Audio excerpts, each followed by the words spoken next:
Hello everyone, it's me. আজকে চলে এসেছি নতুন একটা ভিডিও বানাতে। বাট ওয়েট, আজকে আমি কি বানাবো? কিছুই তো নেই। চলো দেখা যাক আমাদের ছাদ বাগানে কি হয়েছে। গাইস, আমি অবাক হয়ে গেছি। ছাদ বাগানে একটা ওল গাছে শশা ধরেছে। অনেক অ্যাঙ্গেল থেকে ট্রাই করলাম গাইস, কিন্তু আমি শশাটা কাটতে পারলাম না, তাই এক্সপার্টের হাতেই তুলে দিলাম। কি দুঃখের কথা বলবো, শশাও কাটতে পারি না। রসে রসে ভরে গেছে তাল গাছে তাল। আমার বর এইভাবে শশা কেটে করে দিল কামাল। গাইস, বলতেই ভুলে গেছি আজকে আমি কি বানাবো। আজকে বানাবো কোরিয়ান স্টাইল কুকুম্বার স্যালাড। তাই কাটা ঘায়ে নুনের ছিটে দিতে ভালো পারি, দিয়ে দিলাম কসুরি মেথি।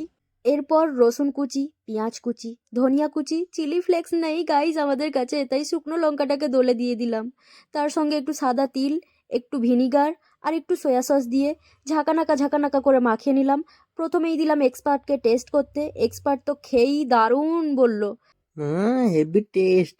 আমি ট্রাই করে দেখি, বাট তোমাদের ভিডিওটা ভালো লাগলে অবশ্যই সাবস্ক্রাইব করে দিও। কি কঠিন স্বাদ।